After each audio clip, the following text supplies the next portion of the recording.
Dene wis paring pirang-pirang kanikmatan wujude nikmat sehat, nikmat sempat, nikmat iman. Satemah bisa tetunggalan akan ana dukuh Keras Wetan 1. Nggih, Desa Keras Wetan RT 3 RW 1 Kecamatan Geneng Kabupaten Ngawi nggih. Alhamdulillah yo.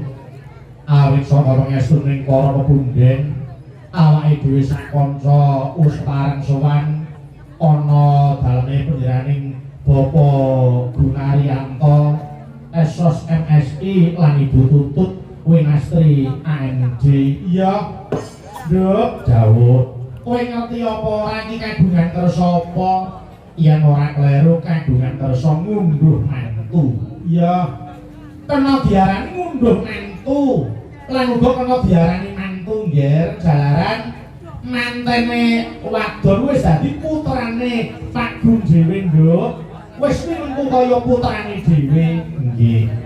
Ya kuwi Raka Mas Fahrul Dwianto kuwi putra kaloro sawenane Pak Gunaryanto ingkang wis anjatu krama Mbak Feni Widyawati. Kuwi putri penjane Bapak Wiji lan Ibu Ernawati SPD saka Kaungan Kecamatan utawa Kabupaten Magetan nggih. Alhamdulillah ijab wis kelakon tanggal 27 Oktober 2020 Nduk. Oh ngono nggih. Iki mung kari ngunduh manten nggih. Mantu sing diman-iman kabeh wektu. Ya kuwi tresnane wong tuwa marang anak, celengane wong tuwa kanggo anak.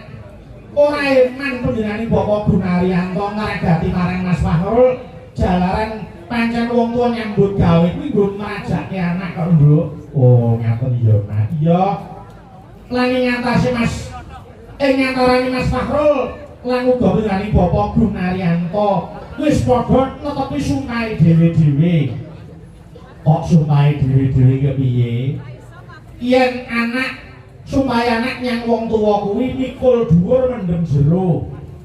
Nek yen supaya wong tuwa ngarang anak polah bapak keprajah. Mas Fahrul kepengin palakrama, Pak Gunaryanto meradahi.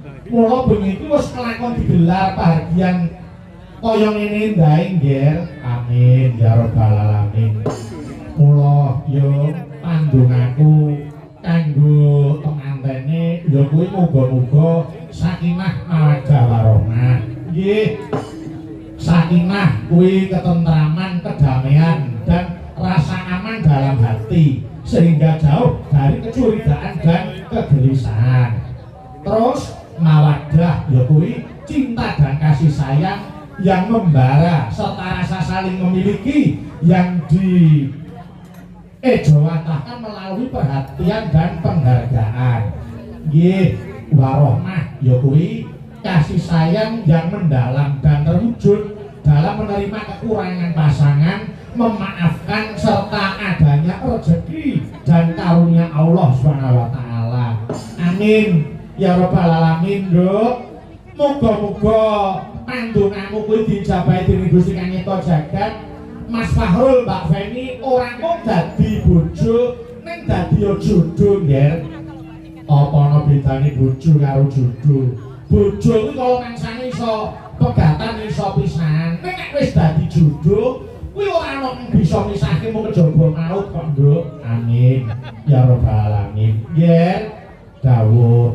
Iki matur nuwun kunjuk dening Bapak Mendes, Bapak Haji Tony Riyadi Esa kang wis paring idi palilah nggone panjenenganing Bapak Gunaryanto gelar pahargyan ora mung bengi iki. Oh ngono ya. Wingi bengi ora wis mlayu utawa dangdut. Oh nggih. Awan mau uyon-uyon utawa kelenengan dene bengi iki pagelaran wayang kulit awake dhewe sing timbalan sowan ana dalem kene. Nggih. Matur nuwun Yoyong dene ketua panitia Bapak Sukanto oleh ngopeni para kanca pengrawit wis ora kira-kira. Tenang kok, Nggih. Wis iki para pengrawit iki diuja saupanane. Wis dadi uneng-uneng to. Ya to, seniman iki yen mulya ya kaya raja, nek sengsara ya sak ngisore kere. Nggih. Ning bengi iki mulya tenan, Nduk. Ngono nggih. Iki daharan wis prasmanan, kaya awake dhewe arep munggah panggung, wis ngliwati daharan andher kagem para tamu. Para pengrawit ya ngono, mung kari kuat-kuatan wetenge. Nggih. Mangane diukehi ora apa-apa, wong cedhak kali ya. Nggih. Mula nggih, iki gandeng ujupe kuwi tasakuran mula ayo kowe karo aku tirakatan lek-lekan ana dalem kene, monggo tak dereke. Dasare dening Pak Gul sing ditimbali ora mung aku karo kowe klebu nimbali para kadang bintang tamu. Sapa Mas Yuda? Mas Yuda CS ya. Diaturi pinarak ana kiwa kulpak dipethuk prau layar. Monggo tak dereke monggo ayo.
Waalaikumsalam warahmatullahi wabarakatuh. Selamat malam Mas Bayu. Amin ya rabbal alamin. Mas syukur wonten ngarsanipun Gusti. Kula panjenengan iso ketemu wonten Keraswetan mriki. Alhamdulillah wa syukurillah.